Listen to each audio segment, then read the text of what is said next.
Hustlers! Today, pag-usapan natin kung paano tumanggap ng criticism. Lahat tayo makakatanggap ng criticism whether we like it or not. Pwede tayong magalit, panghinaan ng loob, mawalan ng self-confidence, o kaya yung ma-drained. Pero pwede rin tayo mag-react differently. Pwede nating magamit yung critical message para ma-improve natin yung sarili natin and at the same time, protektahan yung well-being natin despite the criticism. And yun yung goal natin sa topic na ito. Number 1 is to regulate yung emotions natin when dealing with criticism. Number 2 is ma-maintain yung self-confidence and self-esteem levels natin. Number 3 is ma-discriminate between healthy and toxic criticisms. And last is, of course, gusto pa rin nating ma-improve yung sarili natin with the criticism in mind. Para ma-attain yung goal natin, kailangan nating paghandaan yung tatlong stages ng criticism. First is yung attitude natin towards it. Second is yung pag-analyze ng mga criticism. And last is yung response natin sa criticism. Stage 1, kailangan mong magkaroon ng positive attitude towards criticism. Number 1 is maging comfortable ka sa idea na ang criticism is a normal part of your life. Second is maging comfortable ka rin sa idea na hindi mo kayang kontrolin yung iniisip or sinasabi ng ibang tao tungkol sa'yo. Third is the criticism is about you or your actions. Kaya wag mo nang isisi sa iba kung ano yung nasabi sa iyo. Kagaya nga ng sabi ko kanina, hindi mo control yung sinasabi or iniisip ng iba.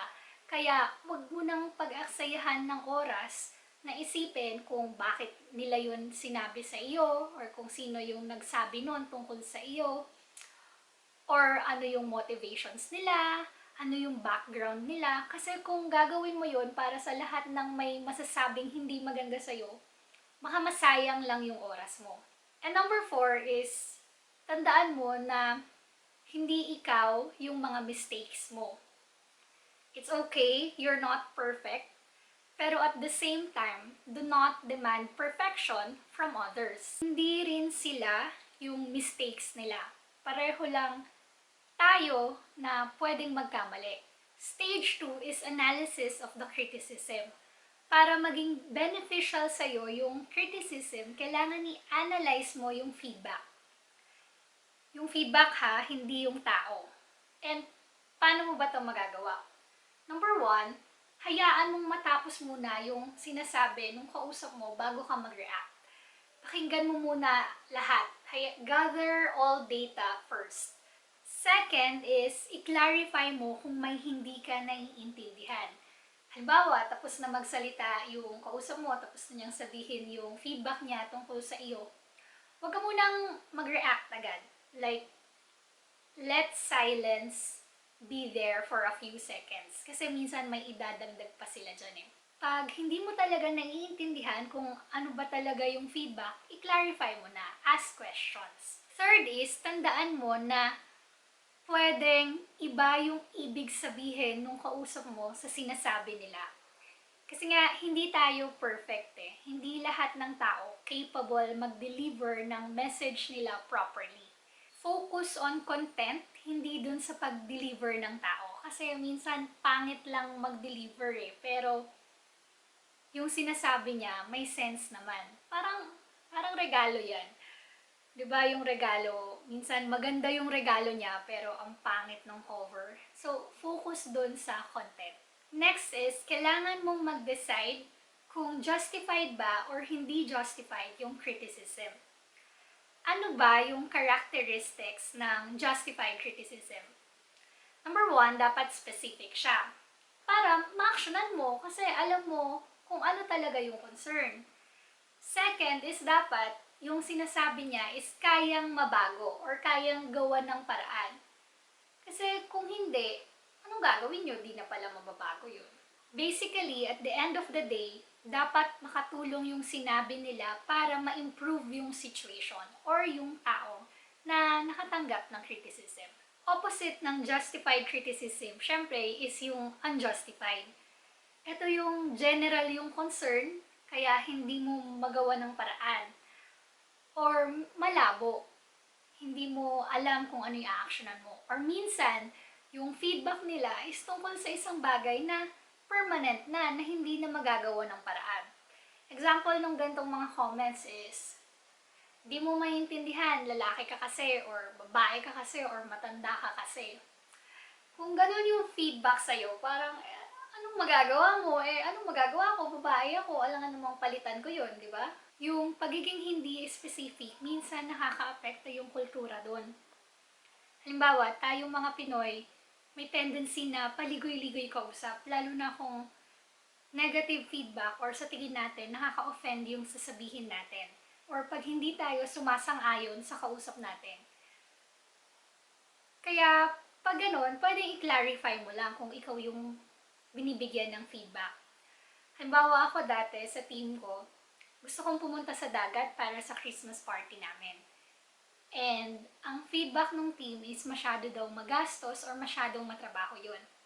Which na-address ko naman pareho. Pero at the end of the day, ayaw pa rin nilang pumunta sa dagat for Christmas party.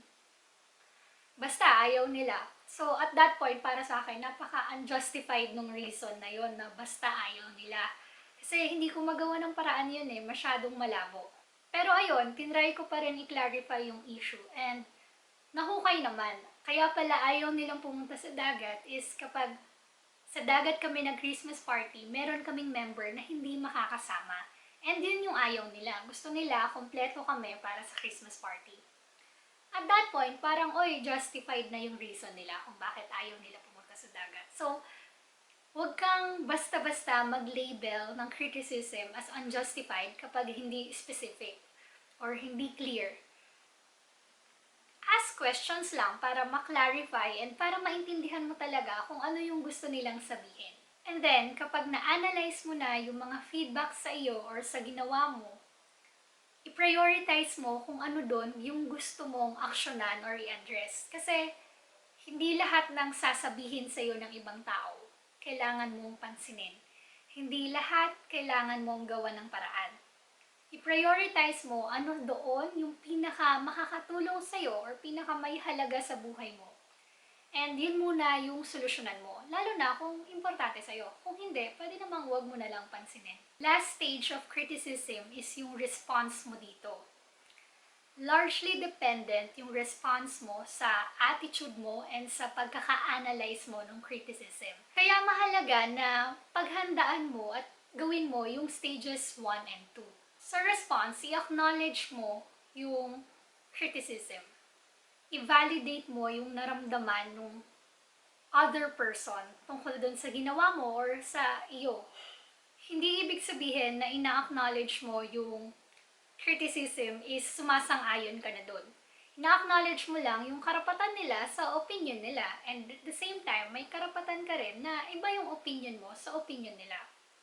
Huwag mong subukan na baguhin yung opinion nila para maging katulad nung sa'yo. Hindi naman yun yung point ng criticism. Hindi rin yun yung point ng pagtanggap ng criticism.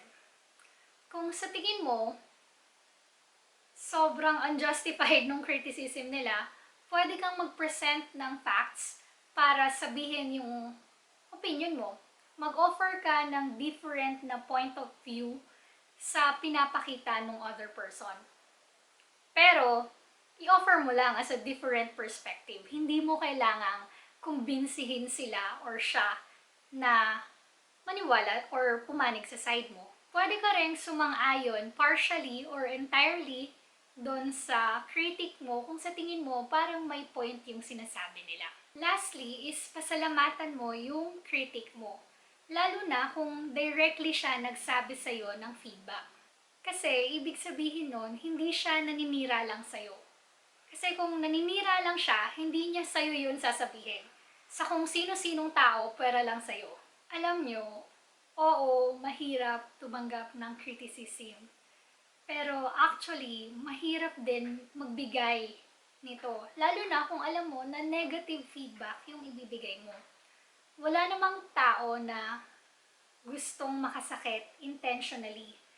Kaya i-appreciate nyo kapag nakatanggap kayo ng criticism. Lalo na diretso nga sa inyong sinabi. Kasi ibig sabihin nun, may pake sa inyo yung nagsabi. Ako sa totoo lang, kung may random person na tatanga-tanga, hindi ko pakikialaman yun unless maapektuhan niya ako or yung mga mahalaga sa akin. Kasi, ano namang paki ko, di ba? I-ignore ko na lang. Pero kung kaibigan ko yon yung tatanga-tanga, aba, pagsasabihan ko yon kahit magalit siya sa akin. Kasi mahalaga siya sa akin. Kaya, we need to be grateful for criticism. Kasi, pwede naman tayong ipagsa walang bahala na lang ng ibang tao. Pero kung lumapit sila directly sa atin para sabihin yung concern nila na sa tingin nila tayo yung makakagawa ng paraan, be grateful for it. Siyempre, ibang usapan na kung sinabi niya yung concern sa lahat ng tao pero lang sa'yo. Iba na yung tawag doon. Pero siguro sa ibang vlog na lang yun. Keep hustling!